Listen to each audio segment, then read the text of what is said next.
Hello everyone. Diabetes, ठीक है। तो एक डायबिटीज़ को समझने के लिए ना एक एकदम सा एक लेमैन टर्म में समझाऊंगा, एक एग्जाम्पल लेके समझाऊंगा एकदम लेमैन टर्म में, जैसे ना सिंपल टर्म्स में, सिंपल भाषा में, जैसे लोगों को समझ जाए, मुझे भी समझाना आ जाए। डायबिटीज़ होता कैसे है? एक एग्जाम्पल के तौर पे हमने खाई है एक प्लेट में पाव भाजी, 3 पाव, थोड़ी भाजी, ये वाला खाया, मुंह में गया, पूरी पाव भाजी ऐसी खा ली, है ना। आपको दिख रहा है पाव भाजी है, बॉडी को सिर्फ मैक्रोस समझ में आते हैं, जो है प्रोटीन, कार्ब्स, फैट्स और कुछ माइक्रोस। जैसे ही खाया, एंजाइम्स रिलीज हुए, है ना, माउथ में एंजाइम्स रिलीज हुए, ओसोफेगस से जाके पेट में गया पाव भाजी जैसी पेट में गई, कार्ब्स ब्रेक डाउन होना चालू हो गए। कार्ब्स ब्रेक डाउन होंगे, कुछ और पेट में और स्मॉल इंटेस्टाइन में कुछ और एंजाइम्स रिलीज होंगे, जिससे कार्ब ब्रेक डाउन होने में हेल्प होगी। कार्ब ब्रेक डाउन हो गए, वो होगा ग्लूकोज में। जैसे ही ग्लूकोज में ब्रेक डाउन होगा, और ये सबको हेल्प करता है लीवर समझ लो, एक दूसरा दिल है, 2 दिल है, एक ये दिल है और एक लीवर, 2 दिल है हमारे पास, समझ लो। लीवर हेल्प करेगा। जैसे ही कार्ब्स ब्रेक डाउन हो गए ग्लूकोज में, पाव भाजी हो गई कार्ब हो गया ग्लूकोज, ये पहुंचा तुम्हारे ब्लड स्ट्रीम में, क्योंकि तुम्हें चाहिए एनर्जी, तो ये ब्लड स्ट्रीम में पहुंच गया। अब ब्लड स्ट्रीम में तुम्हारा ग्लूकोज लेवल बढ़ गए, आ गया। अब वो एग्जांपल भी देते हैं ना हम, किसी को लो लग रहा है, लो शुगर है, चीनी खिला दो, है ना, कुछ फटाक से खिला दो तो एनर्जी आ जाएगी। वो कैसे? यही है कंसेप्ट। पाव भाजी कार्ब, मैं पाव भाजी का एग्जांपल ले रहा हूँ, पाव भाजी कार्ब, ग्लूकोज ब्लड स्ट्रीम में पहुंच गए। अभी होगा क्या? अभी आपने पाव भाजी खा गई चप्पड़ फाड़ के, एकदम आपके जो ग्लूकोज लेवल है ब्लड स्ट्रीम में, ये हो गए छप्पड़ फाड़ के पहुंच गए, एकदम लाइक लिटरली टॉप लेवल पे है। तो बॉडी ना बड़ी स्मार्ट है। बॉडी क्या करेगी?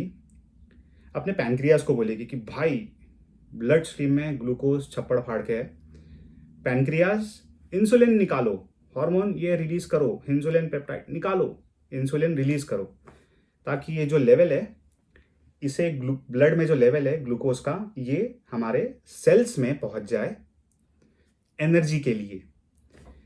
तो basically glucose is not energy, ये सेल्स में जाके कन्वर्ट होती है एनर्जी के तौर पे, और बाकी भी प्रोटीन और फैट्स भी होते हैं, वो आउट ऑफ द स्कोप है ये वीडियो के। पर बेसिकली क्योंकि हम यहाँ डायबिटीज समझा रहा हूँ कि होता कैसे है और इंसुलिन एनर्जी कैसे हो रही है, तो सेल्स में हो गए कन्वर्ट। सेल्स में जाने के लिए ग्लूकोज सेल्स में जाने के लिए इंसुलिन स्पाइक होएगा, इंसुलिन स्पाइक हो गया, एनर्जी सेल्स में आ गई, यूज करना चालू कर दो भाई। बॉडी ने अपना काम कर दिया, तुमने अपना काम किया या नहीं किया वो बॉडी को नहीं पता। ठीक है, इतना खा लिया, एनर्जी आ गई सेल्स में। फिर आपने क्या किया? पाव भाजी दोपहर में खा के सो गए, या बैठे हो ऑफिस का काम कर लिया, कुछ इधर उधर स्क्रॉलिंग कर लिया मोबाइल पे, इंस्टाग्राम, यूट्यूब, कुछ भी कर लिया। फिर पिया आपने चाय बिस्किट खा ली, रात में छोले भटूरे भी खा लिए। सबका डाइजेशन एक ही तरीके से होगा। माउथ आपको दिख रहा है, छोले भटूरे, बिस्किट्स और ये सब आपको दिख रहा है, ये सब भाई, पर ये है नहीं। ये बॉडी को दिखता है मैक्रोज, जो है प्रोटीन, कार्ब्स और फैट, और कुछ माइक्रोज, बस। फिर वही डाइजेशन, छोला भटूरा खाया, डाइजेस्ट हुआ, पेट में गया, एंजाइम्स रिलीज हुए, इंसुलिन स्पाइक हुआ। बट होता क्या है, जब आपने पहले पाव भाजी खाया हुआ था, वो ज़्यादा में खा लिया ना, अपने 3 पाव की जगह 4 पाव खा लिए, या थोड़ा ज़्यादा खा लिया, और एनर्जी भी कुछ नहीं किया, कोई यूज ही नहीं किया, तो वो जो एनर्जी है वो ग्लाइकोजन के स्टोर पे, as a form of glycogen, वो ग्लूकोज जो आपने पाव भाजी वाला खाया था, वो स्टोर हो गए आपके लीवर में और आपके मसल्स में फॉर यूज। पर आपने यूज ही नहीं किया, तो आपके जो ग्लाइकोजन स्टोर्स है मसल्स और लीवर में, वो पहले से भरे हुए हैं। इसके बाद आपने चाय बिस्किट भी खा ली, छोले भटूरे भी खा लिए, बॉडी को तो अपना काम करना है। बॉडी बोलता है भाई ये आदमी पागल है, इसे करना है, ये इसने पाव भाजी खाया, चाय बिस्किट खा लिया, अभी फिर उसके बाद इसको छोले भटूरे भी खा लिया, ये माती गोटे का काम करने वाला है, ये इसको कोई लेबरस काम करने का है। तो भाई मैं मेरा काम फुल तगड़े तरीके से I will do efficiently my work. So body अपना काम कर रही है, बट आपने आपका काम ही नहीं किया। बॉडी ने अपना काम कर लिया, आपने आपका काम नहीं किया।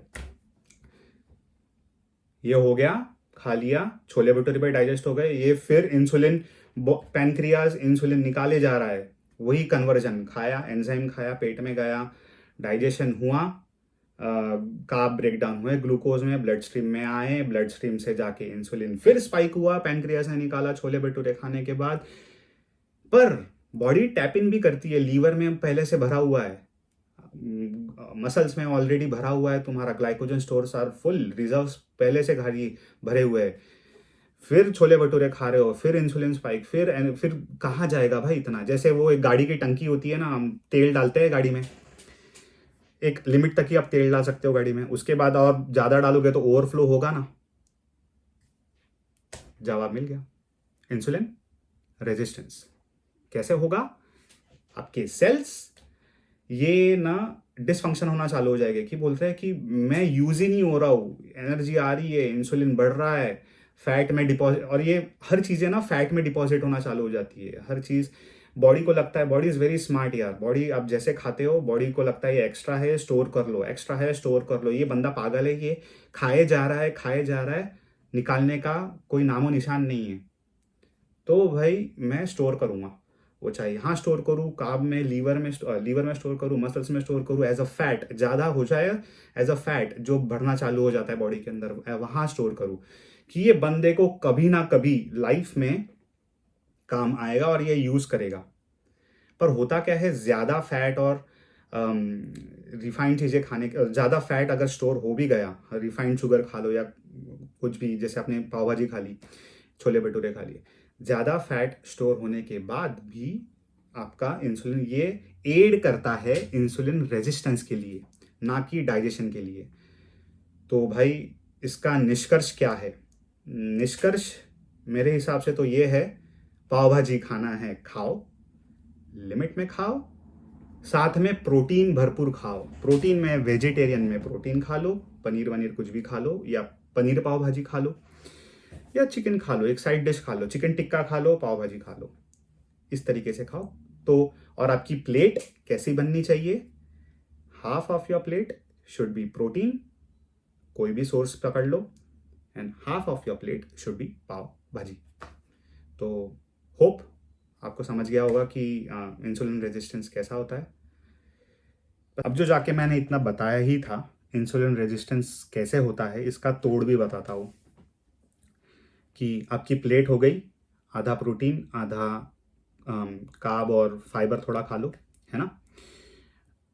इसका तोड़ ये है कि भाई जिम जाओ, वर्कआउट करो, रेगुलेट करो बॉडी को, सेल्स जो है हमारे जहाँ पे एनर्जी भरी हुई है ना, उसे मौका दो हिलने का, चलाने का, ताकि वो एनर्जी बाहर निकले, अच्छे तरीके से माटी गोटे का काम कर पाए, जहाँ बॉडी को लग रहा था, है ना, वो काम कर लो। फिर और खाना खा लो, आपके रिजर्व्स खाली करो, लीवर के, मसल्स के रिजर्व्स खाली करो, and then eat more, you can eat more carbs. ये एक तरीका है।